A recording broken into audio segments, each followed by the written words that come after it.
Hello friends, a great welcome to my channel. I hope all of you are doing fine and preparing well for the upcoming UGC examination. आज मैं आपके लिए लेकर आई हूँ 50 important points जो कि आपको बहुत हेल्प करेंगे ये एग्जाम क्रैक करने में। ना सिर्फ इस एग्जाम के लिए बल्कि किसी भी लिटरेरी कॉम्पिटिटिव एग्जाम के लिए ये पॉइंट्स बहुत ही इम्पोर्टेंट हैं। तो चलते हैं, बढ़ते हैं अपने वीडियो की तरफ और जल्दी से कवर करते हैं इन 50 पॉइंट्स को। किस किस तरीके के क्वेश्चंस आ सकते हैं इनमें से ये भी मैं आपको साथ ही साथ बताती जाऊंगी। एपिक ऑफ गिलगमेश 2500 BC का है। आप ये डेट साथ साथ नोट करते जाइए। Written in ancient Mesopotamia, one of the earliest known works of literature. तो एपिक ऑफ गिलगमेश इसका एरा पूछा जा सकता है। कहाँ का ये वर्क है? मेसोपोटामिया का, ये पूछा जा सकता है। लिटरेरी हिस्ट्री इसकी क्या है? ये पूछा जा सकता है। This is the combination of 5 Sumerian poetries. आप नोट करते जाइए हर चीज। This is the combination of 5 Sumerian poetries about Gilgamesh. Gilgamesh was the king of Uruk. ये सब आपको नोट करना है। 5 सुमेरियन पोइट्रीज का कॉम्बिनेशन है 2500 BC epic of Gilgamesh. Gilgamesh who was the king of Europe. तो ये आपको नोट करना है अच्छे से। और अगर टाइम पीरियड पूछा गया तो यू कैन कॉल 2500 BCE। तो बहुत ही अर्लीस्ट एपिक्स की कैटेगरी में ये फॉल करता है। इसके बारे में ये बेसिक इंफॉर्मेशन आपको पता होनी चाहिए। क्रोनोलॉजिकल ही चलने की मैंने कोशिश की है। 750 BCE के आसपास होमर ने कंपोज किए थे इलियड एंड ओडिसी, जो कि बहुत फाउंडेशनल एपिक्स माने जाते हैं वेस्टर्न लिटरेचर के। late 8th और early 7th century, you can say. By this time the use of writing was becoming more widespread in Greece. Greece में बहुत ज़्यादा वाइड स्प्रेड हो चुका था और इस तरीके की पोइट्रीज फर्स्ट टाइम इस्टेब्लिश हुई थी। And the credit is given to Homer for these compositions. ये सभी पॉइंट्स बहुत ही इंपॉर्टेंट है आपके लिए। कोई ना कोई एक या दो क्वेश्चन जरूर आएंगे, तो इनको रिवाइज करके जरूर जाइए। By the end of this video you will really be benefited. Oedipus Rex का ईयर देख लीजिए। 431 BCE, first performed in Athens and it is a Greek tragedy of fate and identity.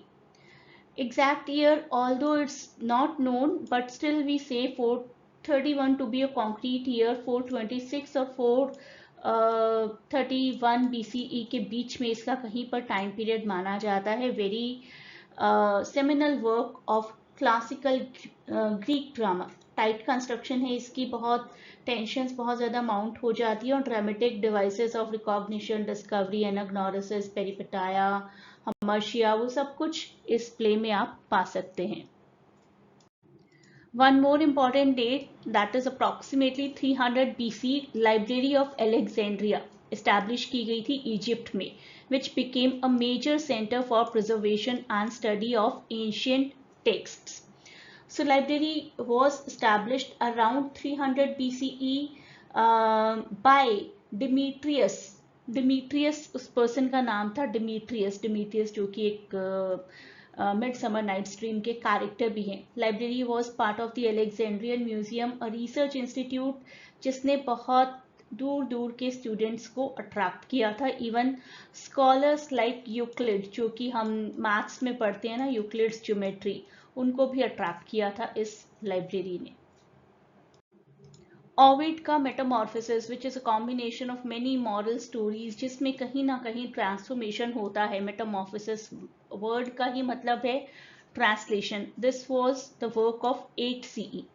Metamorphosis poems form में लिखी हुई है, 15 books की form में। And it was written initially in Latin by Ovid, written in hexameter verse. ये भी आप ध्यान रखिए, हेक्सामीटर में लिखी गई हैं। And collection of mythological and legendary stories, many taken from Greek sources. और मेटामॉर्फोसिस का मतलब ही है ट्रांसफॉर्मेशन। 1000 CE का वर्क बेवुल्फ, जिसकी ऑथरशिप अननोन है, कंपोज्ड इन एंग्लो सैक्सन इंग्लैंड। बहुत ही इंपॉर्टेंट वर्क है, विच reflects early medieval European culture. Beowulf Old English epic poem in the tradition of Germanic heroic legend consisting of 3182 alternative lines. ये आप याद रखिए 3182 alternative lines. It is one of the most important, most often translated works of Old English literature.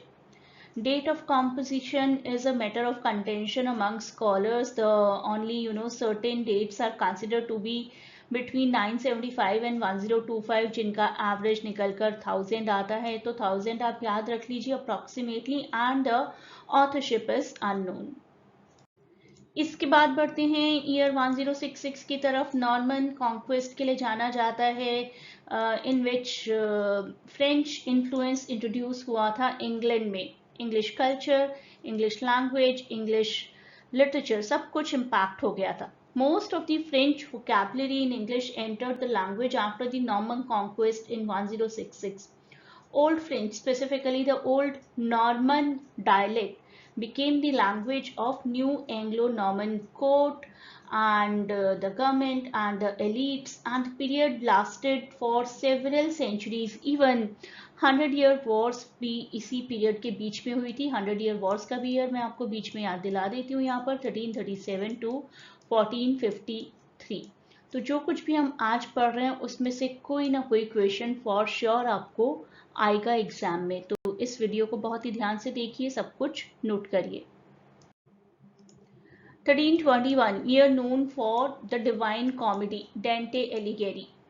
Poem, epic poem depicting the journey through hell, purgatory and heaven. Divine Comedy is an Italian narrative poem by Dante Alighieri, begin in 1308 and completed around 1321, shortly before the author's death, Dante Alighieri. And what to say about Canterbury Tales? This is the magnum opus. 1387 to 1400 माना जाता है इसका composition period. Geoffrey Chaucer starts writing the Canterbury Tales, offering a vivid portrayal of 14th century English society. बहुत ही अच्छे से portray किया है. 24 stories हैं. It runs through 17,000 lines. Printing press की जब हम बात करते हैं तब हमें 1476 के विलियम कैक्सटन तो हमेशा याद रह जाते हैं, but many a time we do ignore Gutenberg, जिन्होंने उससे पहले प्रिंटिंग प्रेस का इन्वेंशन किया था in Germany. 1440, Johann Gutenberg invents the printing press, revolutionizing the distribution of literature and making books more accessible. In Germany, around 1440, goldsmith थे ये एक. Goldsmith Johannes Gutenberg invented the movable type printing press, जिसकी वजह से printing revolution आया था. Next work जो है that is 1605, Miguel de Cervantes का वर्क है Don Quixote, which is often considered to be the first modern novel satirising chivalric tradition, बहादुरी की ट्रेडिशन को सटायराइज करते हुए है ये. स्पेनिश नॉवेल, ये भी आप याद रखिए, स्पेनिश से रिलेटेड क्वेश्चन आ सकता है. ओरिजिनली पब्लिश कब हुआ था, that can be a question. 2 volumes में हुआ था, 1605 and another one 1615. Considered a founding work of Western literature and often labeled as the first modern novel. 1605, the same year, King Lear is performed, showcasing the mastery of tragedy of Shakespeare. King Lear, tragedy in 5 acts by William Shakespeare, written in 1605. 1609, Shakespeare के sonnets publish हुए थे, exploring the theme of love, time and beauty. 154 sonnets हैं. मेरे बहुत से videos हैं sonnets पर, उनमें जाकर आप सॉनेट्स के बारे में और इन्फॉर्मेशन ले सकते हैं. सबसे पहले पब्लिश हुए थे 1609 में बाय अ पब्लिशर. पब्लिशर का नाम अगर आप याद रखना चाहें मैं आपको बता देती हूँ, that is Thomas Thorpe. Thomas Thorpe, THORPE. 1637, Rene Descartes publishes discourse on the method, जिसने लिटरेचर को बहुत ज़्यादा इन्फ्लुएंस किया था with the emphasis on reason and scientific method. 1637 it was published, discourse on the method of right conduct, one's reason and the seeking of truth. ये popular हुआ था, यहाँ से बहुत ही इन्फ्लुएंशियल वर्क माना जाता है मॉडर्न फिलोसफी का. And it It is the work which explored epistemology, or you can say the theory of knowledge. Next work, John Bunyan का The Pilgrim's Progress, the great allegorical work of Christian literature. Pilgrim's Progress, From This World to That Which Is to Come. ये सब title है From This World to That Which Is to Come, 1678 का Christian allegory है by John Bunyan, regarded as one of the most significant works of theological fiction, religious fiction you can say in English literature, and a leader of the narrative aspect of Christian media. अब हम बात करेंगे Daniel डिफो के Robinson क्रूजो की, जो कि 1719 में पब्लिश हुआ था. कुछ और फैक्ट्स भी जान लीजिए. क्रूजो in this novel names a native man Friday. किसी इंसान को वो नाम देते हैं फ्राइडे, जो कि उनके लॉयल कंपेनियन बन जाते हैं, उनको सर्वाइवल में हेल्प करते हैं. And this novel highlights the theme of colonialism and isolation also. Novel was inspired by a real time personality. आप नाम नोट कर लीजिए, एलेक्जेंडर. एलेक्जेंडर तो मैं पूरा नहीं लिख रही हूँ, आप लोग एलेक्जेंडर लिख ही पाएंगे. Alexander Selkirk, that was the full name, जिस पर्सन की रियल लाइफ जर्नी से इंस्पायर था. ऑल्दो थोड़ा सा स्पाइस जरूर ऐड हुआ होगा, but inspired from a real life sailor. 1760 was the era जब इंडस्ट्रियल रेवोल्यूशन आया था, and we can give the duration रफली दिस 1760 to 1840 years. चेंजेस आए थे बहुत से सोसाइटी में, गवर्नमेंट में, इकोनॉमी में. They were all brought on by the industrial revolution 1760 to 1840 you can say. 1798 romantic period की शुरुआत because of the two people, William Wordsworth and S.T. Coleridge, and with the publication of lyrical ballads. Scholars say that the Romantic period began with the publishing of lyrical ballad by these two people. This was one of the first collections of the poems that strayed from the more formal poetic diction of the neoclassical period. तो ये एक diversion था from neoclassical period, जिसको glorify किया था Alexander pope और John Dryden ने. 1811 Jane Austin की book, first book, published first book, sense and sensibility, जो कि क्रिटिक करती थी सोशल क्लास और जेंडर रोल्स को, and was about two sisters जिनका सरनेम था डैशवुड. डैशवुड सिस्टर्स, ये आपको याद रखना है. और दो मेजर सिस्टर्स के नाम थे Elinor and Marianne. Elinor and Marianne Dashwood sisters. Sisters के सरनेम से, सिस्टर्स के नाम से रिलेटेड आपको क्वेश्चन आ सकता है. Dashwood sisters, I am again telling. 1811 Jane Austen, Sense and Sensibility. उनके सबसे popular novel Pride and Prejudice के बस 2 ही साल पहले पब्लिश हुआ था. Pride and Prejudice was in 1813. 1818 Mary Shelley Frankenstein, जिसने की गॉथिक नॉवेल्स की, साइंस फिक्शन की जॉनरा को एक अलग ही डायरेक्शन दी थी. फ्रैंकेनस्टाइन और द मॉडर्न प्रोमेथेस, ये याद रखना है आपको. The book by approximately 20-year-old Mary Wollstonecraft Shelley, frequently called the world's first science fiction novel. In Shelley's tale, a scientist animates a creature constructed from dismembered corpses.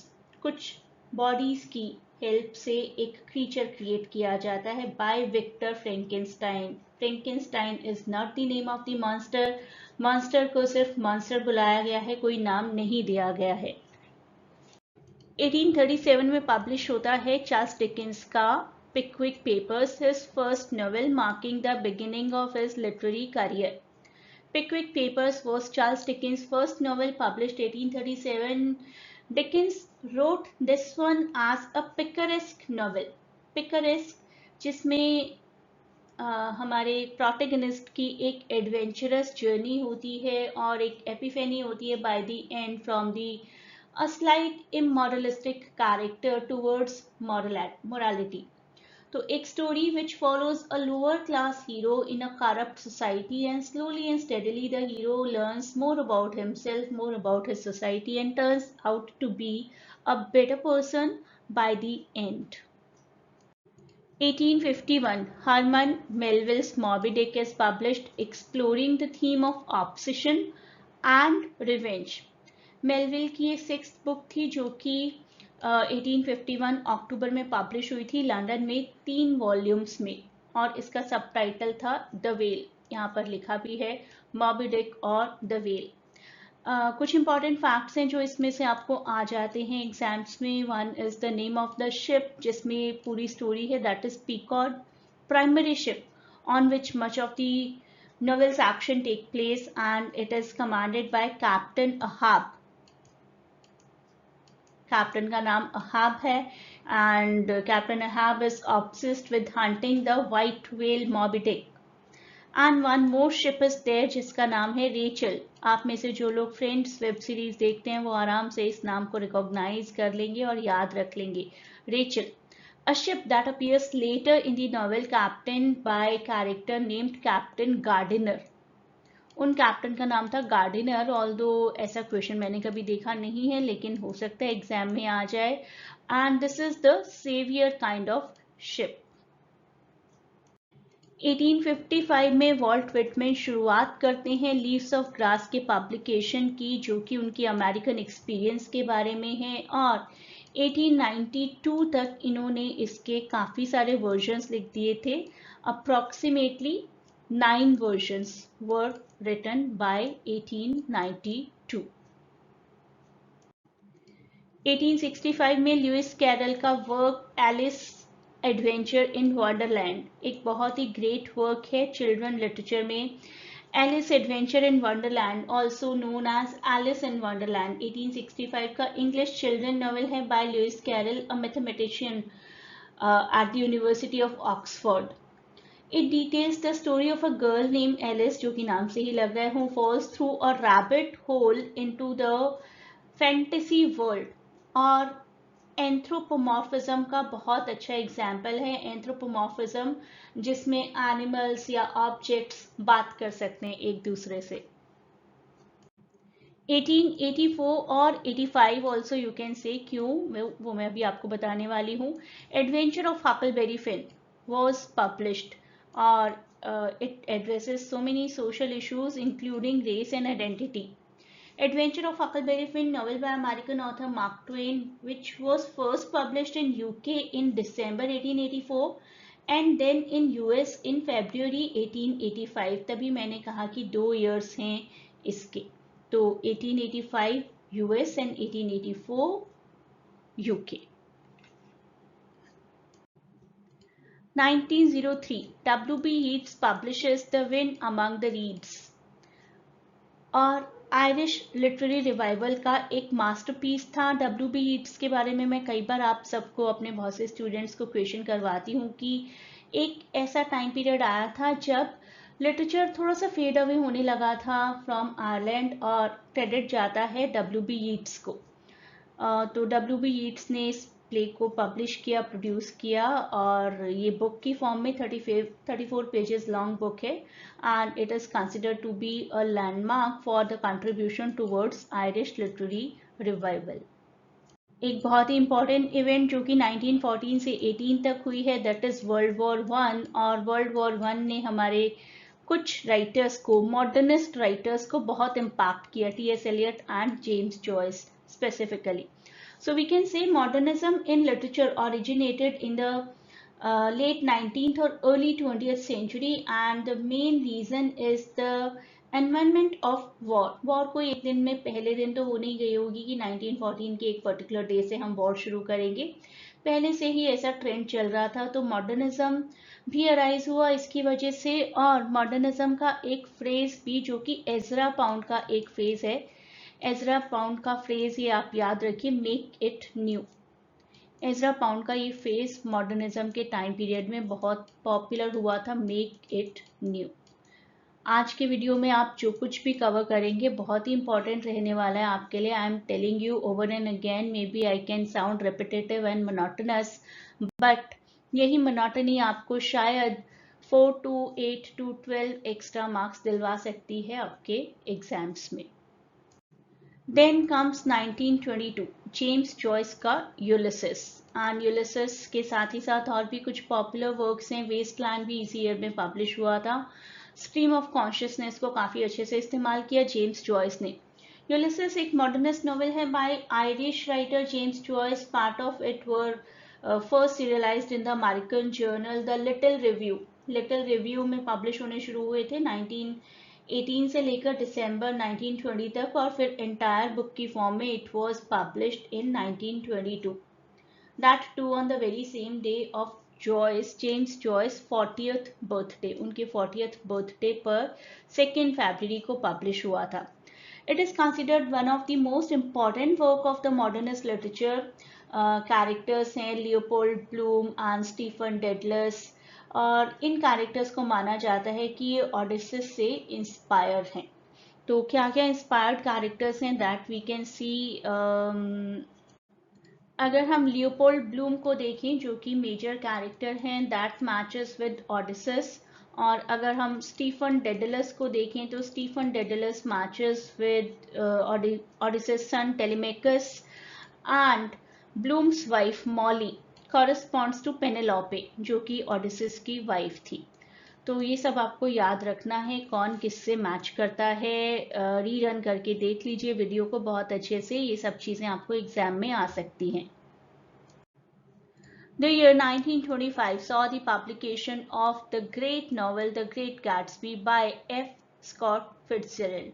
और jazz era का और American dream पर based बहुत ही popular novel था ये। Novel is set in the jazz age of 1920s on Long Island in New York city. Symbolism of green light भी है इसमें। Green light at the end of Daisy Buchanan's dock central symbol है इस novel का, और symbol है Gatsby की hope का और गैट्सबी के ड्रीम्स का, जो कि कहीं ना कहीं गैट्सबी की अमेरिकन ड्रीम की थीम को भी रिफ्लेक्ट करती है। 1936 this year saw the publication of Margaret Michels gone with the wind. Year आपको याद रखना है, ऑथरशिप आपको याद रखनी है। इसके साथ ही साथ मैं आपको और भी कुछ बता देती हूँ। 1936 तो आपको याद रखना ही है। Scarlett story of survival amid the brutalities of war और आफ्टरमैथ, उसके बारे में है ये पूरी story. And Tara is the name of the plantation, ये आपको आ जाता है कई बार question. Tara is the name of the Scarlett O'Hara's family plantation. Scarlett O'Hara protagonist का नाम है और टारा प्लांटेशन का नाम है। 1936 की ये नॉवेल है। गॉन विद द विंड काफी पॉपुलर है और मूवीज भी बनी है इस पर। 1945 का पीरियड माना जाता है पोस्ट वर्ल्ड वॉर का पीरियड। वर्ल्ड वॉर की शुरुआत हुई थी 1939 में और एंड हुई थी 1945 में। आफ्टर वर्ल्ड वॉर 2 एक नए तरीके का ही लिटरेचर आना शुरू हो गया था जिसको हम एग्जिस्टेंशलिज्म या पोस्ट मॉडर्निज्म का नाम दे सकते हैं। 1951 saw the publication of J.D. Salinger's Catcher in the Rye, जो कि एक टीनेज का गुस्सा और रिबेल दिखाता है अपनी सोसाइटी के लिए। Novel is very much popular for the distinctive narrative voice. It is told from the perspective of the protagonist Holden Caulfield, एक टीनेजर जो कि काफी इनोसेंट हैं और आसपास लॉस ऑफ इनोसेंस उनसे सहा नहीं जाता है। 1954 saw the publication of very popular William Golding's Lord of the Flies। Inherent darkness कैसी हो सकती है ह्यूमन नेचर में, और कुछ कैरेक्टर्स आप इनके देख लीजिए। कैरेक्टर्स में ऑड वन आउट आ जाता है। एक मेजर कैरेक्टर हैं रेल्फ जो कि ऑर्डर और सिविलाइजेशन को सिंबलाइज करते हैं। एक कैरेक्टर हैं Jack. Jack represents the savagery and desire for power, किस तरीके से छोटे बच्चों में भी डिजायर फॉर पावर हो सकती है, that has been shown through Jack. Next character is Piggy. Piggy represents reason and intellect, और दो ट्विंस हैं सैम एंड एरिक, जिनको कई बार प्यार से सेमनेरिक भी बोला जाता है।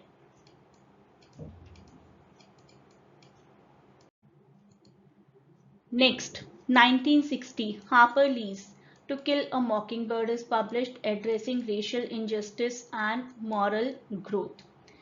एटिकस फिंच नाम के एक पर्सन की स्टोरी है who is trying to save a black person Tom Robinson, Atticus Finch Tom Robinson, ये आपको याद रखना है. Atticus Finch is the moral backbone of the novel, serving as the lawyer defending Tom Robinson, a black man. Black man को accuse किया गया है raping against a white woman, और किस तरीके से इंटेग्रिटी और जस्टिस के बारे में ये स्टोरी है. And the story has been narrated through a girl named Scout Finch. Next fact, 1967 Gabriel Garcia Marquez का 100 Year of Solitude was published and magical realism फिर बहुत ज़्यादा prominent हो गया था. Published in Spanish और 1967 का है, masterpiece है. Style of magical realism इसके बाद popular हो गया था. And the setting is a place called Macondo and it is about Buendia family. That also you need to remember.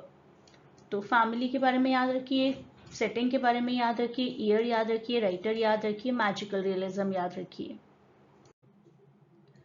Next fact number 36, 1974 का स्टीफन किंग का Carrie, जिससे horror fiction में उनका सक्सेसफुल करियर बिगिन हुआ था. Carrie is a 1974 horror novel, the first by American author Stephen King, set in the place Chamberlain, Maine city में, MAINE, Maine, and the plot revolves around the titular character Carrie White.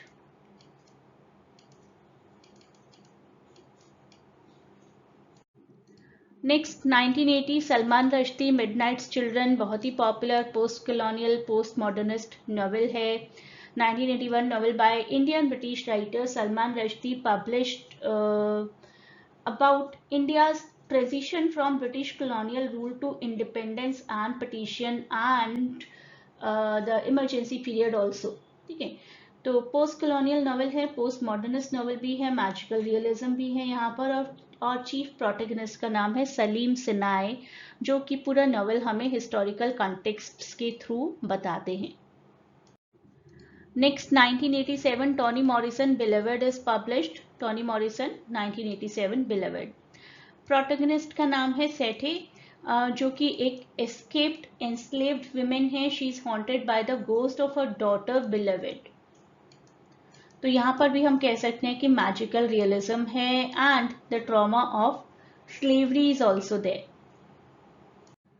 1997 was the beginning of Harry Potter series. J.K. Rowling की Harry Potter series आई थी Philosopher's Stone नाम से. It started a global literary phenomenon.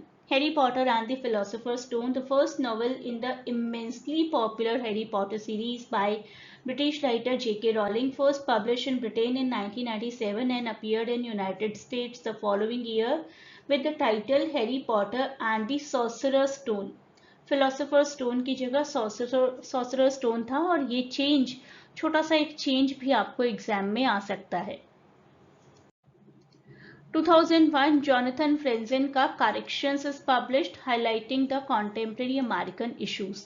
Corrections 2001 novel by American author Jonathan Franzen and revolves around the trouble of elderly Midwestern couple. एक couple और उनके 3 adult बच्चों के आसपास ये घूमता है, और ऐसा दिखाता है कि उनकी लाइफ का एक लास्ट क्रिसमस है जो कि एक साथ होने वाला है. 2003 is known for Dan Brown's Da Vinci code.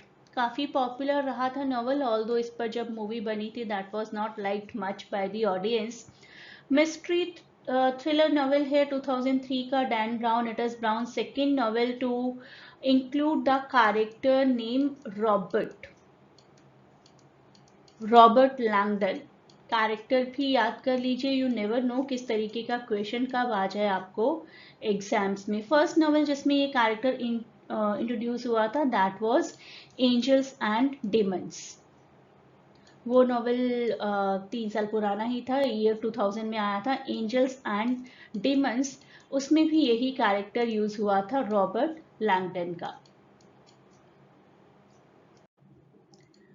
42 2006 year में आ गए अब हम. कॉर्मेक मैककार्थी का the road which won the Pulitzer Prize also, exploring the theme of survival and human connection.